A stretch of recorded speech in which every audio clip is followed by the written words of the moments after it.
recognize my accomplice, Sebastian Dierling, who's pictured there on the right. I'll be talking today about a project that we have been working with, collaborating on for a long time now, together with a whole bunch of other people. But I just want to make it clear that anything I say, if you don't like it, you can attribute that to me. If you really like it, attribute it to him. If you're like, it could be either of us. Okay? So just so we're clear, my words are as much his as his on this subject, or as much mine as well. Okay, so in late 2012, I was on a discussion list. It was a discussion list hosted by the Digital Games Research Association, aka DIGRA. And DIGRA has lots of discussion lists. If you've heard of Games Network, that's the main DIGRA mailing list. But in particular, DIGRA has a special interest group for role-playing game studies. And this special interest group had its own list, which is the roleplaying@digra.org. And so people started arguing on this list, asking questions and sort of fighting the way academics do, in a very sort of polite fashion, about things. People were wondering what other people were doing as they were teaching or talking about RPGs in their classrooms. So saying, hey, I want to teach a class, so what should I do? Who should I go to? People saying, well, I teach a class as a unit on open games, and so on and so forth. I think I said that right? Yes. Okay. There's also discussion about what the canonical literature was. So if I'm just starting out, what should I read? What should I be aware of? Or what should I make sure my students are aware of? What should they know? Academics like to complain about a lot of things. There's a lot of complaints about, hey, I'm really angry because no one ever cites this thing, which is really important. Or no one ever talks about this thing, which is really old and really also really important, and so on. And so how do we make sure that this literature that is important to different people is still, remains in awareness? Okay, how do we stop ignoring earlier work, recognize it, incorporate it into what we're doing now, and so on? And sort of the big, I guess, finale of this whole discussion, in some sense, was, hey, we don't have a textbook for any of this, and that's a problem, right? What should we do about that? So 1 year later, together with Sebastian, we organized a workshop at the Defragging Game Studies Conference, that's a DIGRA conference in 2013 in Atlanta, Georgia. The theme of the conference was Defragging Game Studies.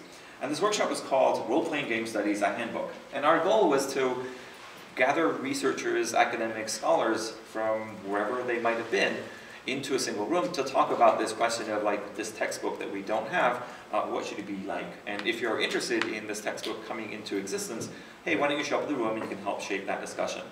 So basically we wanted people that were willing to put some time and effort into putting together a book that hopefully consolidated scholarly work in RPGs, also integrate RPGs across their different forms. So realized pretty quickly that when people said role-playing game studies, for some people that meant LARP, for some people that meant MMOs, and for some people that meant, I don't know, what is this role-playing thing anyways in the first place? But I'm a psychologist and we talk about roles all the time. Our idea here was that this would be the main textbook or handbook, a sort of a reference guide for this idea of role-playing game studies as a field or as a discipline. I was actually able to recover sort of the links of the stuff that we presented. This was, 5 years ago at this point. So if you're curious, like what we were talking about 5 years ago, you can follow those too. I also found pictures of the whiteboard. So we had this long discussion. It was about an hour and a half about what the book could be. And in hindsight, I look at it now and I say, yeah, that was pretty. Like we managed to steer that ship pretty close to what we wanted to. So over on the right there, it says in red, so circled in red, reference. Well, actually rectangled in red. So we didn't want to make it a book that was about design. We didn't want to make a book that was about further research. So it wasn't necessarily pushing the boundary. We wanted to make sure we hit laymen, fans, undergrads, designers, scholars, and RPG scholars. It's the red on the right there. And the basic level was about an undergraduate level. So all those things still apply, and I'm kind of proud of that. Because over the past few years, I'm actually going to read these to make sure that everyone is recognized. Yoni Arianta, Whitney Beltran, Raphael Bienia, Stefan Bjork, Sarah-Lynn Bowman, Simon Brind, Amanda Brown, Ashley Brown, Edward Casanova, Mark Chen, Jessica Hammer, Tuomas Harvianen, Michael Hitchens, Sarah Hoover, David Kara, Jeff Kaufman, David Kirshner, Isaac Knowles, Jaroslav Kott, Riley Leary, Andreas Libros, Esther McCallum Stewart, David Melman, Nicholas Meiser, John Peterson, Martin McCard, Karen Scherer, Douglas Schultz, David Simpkins, Jakob Stenros, Ian Stewart, Alexander Toe, Evan Torner, Aaron Trammell, Moira Turkington, Jonathan Walton, William White, Patrick Williams, together with Sebastian Dierling and myself, planned, outlined, wrote, reviewed, and revised this book. So it's more than 40 people. So why do I want to list everyone? Why did I take the time, and your time as well, to read Because I want to make sure that you all understand that this wasn't sort of my project or Sebastian's project. It was really a whole group of a community that sort of came together around this project. It was a true collaborative writing project. I'm sure many of you have read or seen edited collections that are collections. So you invite people to participate, they send their things in, and then you get this book, and they're kind of thematically coherent. This was a project where we decided we wanted to write the book as if we were one author, but there was actually 40 of us, and so how were we going to do that? And so the planning of what the book was, the outline of what the book was going to be, fleshing out that outline, all that was work that everyone sort of participated and collaborated. Everyone signed up to write the chapters that they felt they wanted to write. Everyone also signed up to review and sort of revise the chapters that they were interested in, but perhaps didn't have enough time to write. And we went through at least 4 revisions for each of the chapters, which is a lot. What you most often see is, first version, comments, come back, revision, and then you're done, right? And when I say 4 revisions, these are significant editorial revisions. So that doesn't include typesetting, that doesn't include layout, any of those. Those are sort of additional revisions too. So this is a lot of, I don't want to call it churn because that sounds really negative, but there's a lot of iteration on each of these chapters. Some of it involved cutting pieces out of one chapter and putting them in a different chapter. Some of it just involved trimming stuff out because this is really interesting, but this book needs to maintain its focus. We didn't want the book to be too large. We want it to be sort of digestible, making sure that we were being as consistent as possible in terms of the voice and so on. So it was a crazy adventure in that sense. I'd never participated in a project of this size and scope. That was also attempting to be as inclusive and collaborative as possible. Our job, as in Sebastian's my jobs, that was a lot of cats and a lot of herding, and academics are really ornery cats to herd. I include myself in that ship for sure. So the book came out. It came out in March of this year, just a couple months ago. It's called Role-Playing Game Studies, Transmedia Foundations. I have a link up at the end so you can see it on the publisher. There's also a discount code if you want to buy it. I apologize for the sort of the sales pitchy part of this presentation. In fact, perhaps the whole presentation is basically about the book. I'm really excited by it. I've worked really hard on it, as you can imagine. But I really want to encourage you to take a look at it. And I'm grateful if you choose to buy it. I'm also grateful if you just choose to be interested in it. That's cool. Okay, so the main focus of my talk today, and I hope someone is keeping time because otherwise I will totally run over, is sort of this big picture of role-playing game studies. I am aware that I'm at a LARP conference with a lot of people that are really here for LARP, but I'm assuming that you're at least RPG friendly in the context of other kinds of RPGs that are out there. So I want to hopefully I'm going to preach to the choir. I assume you're already sort of invested in LARP, and maybe help us take us bigger places or better places, or remind ourselves of why LARPs are interesting, why RPGs are interesting, and why all this matters in the grand scheme of things. So you might be wondering, RPG studies? I'm not an academic, that sounds kind of interesting, but what do you really mean by that? So I thought I'd list all the different flavors that we have seen so far of what it means to be in RPG studies. So it's looking at role-play, looking at role-playing, looking at role-playing games. These are all sort of very different things depending on where you're coming from. Looking at role-players, the people that are engaged, the communities, the groups, the artifacts, the manuals, the books, the props, the costumes, so on and so forth, the computer programs, the code. Looking at the role of role-play in society at large, the role of role-play in culture, uses and benefits of role-play, what it means to role-play in the first place. Basically anything or everything that has to do with role-play. So this is more than just games, right? We think of role-playing games, we think of it as a subset of this bigger picture, this bigger idea of role-playing in general. Okay. So to start, I think we need to recognize things, right? We all role-play. That is hopefully obvious. And it means that in our lives, we assume different identities depending on what context we're playing. Right now, I'm in a presenter context. That is the role that I'm playing right here. I am the expert, and you are all the audience, right? And we're having a special interaction, which is defined by social conventions and cultural conventions as well. When I go home, I'm the parent, right? I'm the spouse, and so on and so forth. Okay. And this idea of enacting different roles is actually a fundamental part of the human condition. It's what drives our social interactions, it's what drives our culture as well.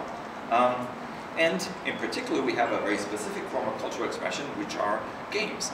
And when D&D came out in the 1970s, it basically changed the game, where all of a sudden this activity that we do in our regular lives that we have always done for thousands of years, as long as we've had culture and society, it became now a new form, a new activity, right? A new genre of leisure. And so role-playing games, as we understand them nowadays, and to be fair, I'm saying in a tradition coming from sort of D&D, and everything that happened since, really, it's exploded in all kinds of directions. Role-playing games sit at this sort of intersection of 4 different phenomena. So roles, which I mentioned earlier, play, games, and media culture as well.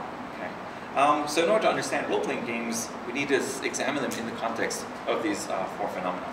So play is a universal behavior. All humans play. In fact, almost all animals play as well. But actually, humans exhibit special kinds of play which we don't really see in other animals, with perhaps a minor exception in certain forms of higher order primates that exhibit some forms of play that are similar to ours. So we engage in pretense play, which is a symbolic form of play where you're playing as if. We see this in little children. Then we also engage in role play. We call it sort of social dramatic kind of play.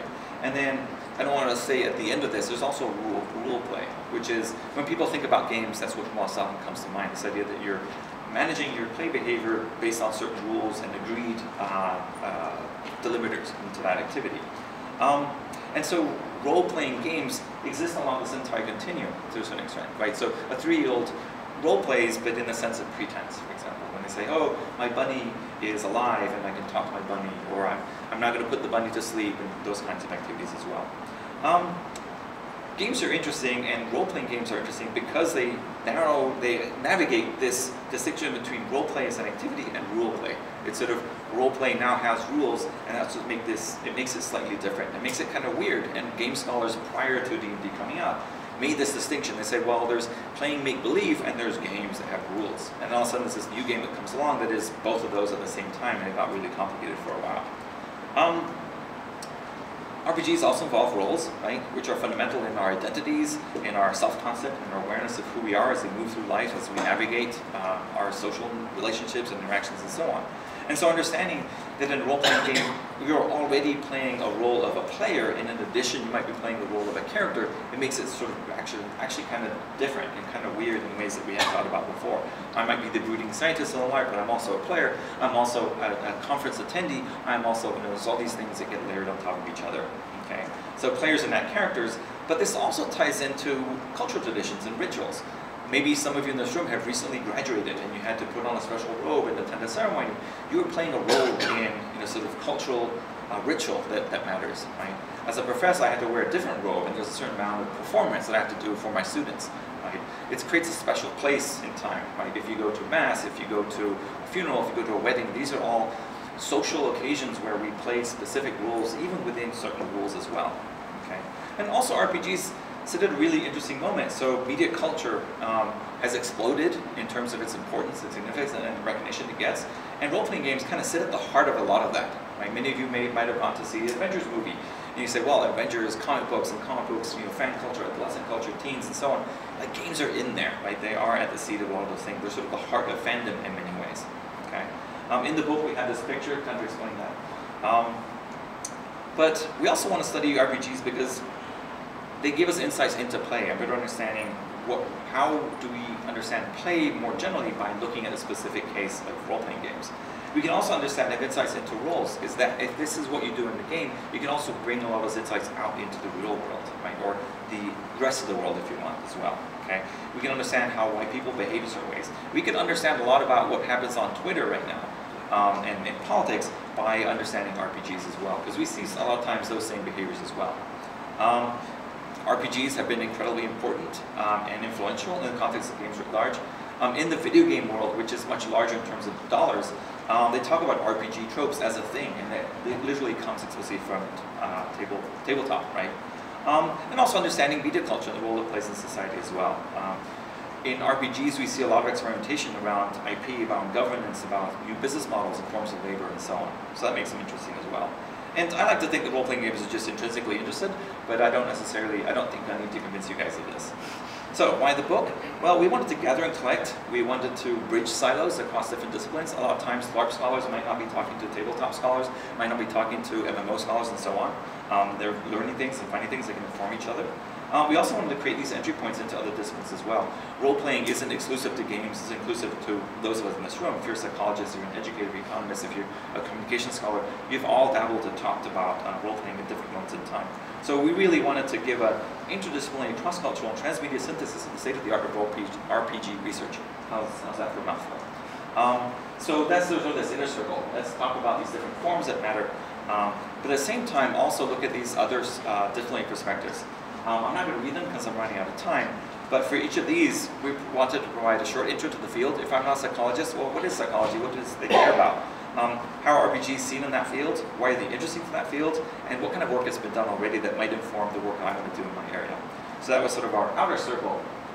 And the, whoops, sorry, let's get to, we also had, there we go, a middle circle, which is sort of bridging the gap between the games themselves and these other disciplines as well. So those are the chapters on, we have chapters on world building, subculture and fandom, immersion, understanding player characters, players and the relationship to the characters, transgression, erotic and sexual roleplay, and discrimination and representation. So in the end, that's like the big picture of the book, which I know you can't read, but just, you can go, ooh, that looks fancy, thank you. So that's the book. There's a link, the official link. I tiny URL'd it, I don't know how long that'll work, and you can also use that code for a 20% discount. If the book shows up as not available, you can order it anyways. I don't know why, I know that it works. The publisher I think the publisher is having issues, but even though it says out of stock, you can still order it and it'll show up like in a week or whatever. So thank you very much, and my apologies for running over.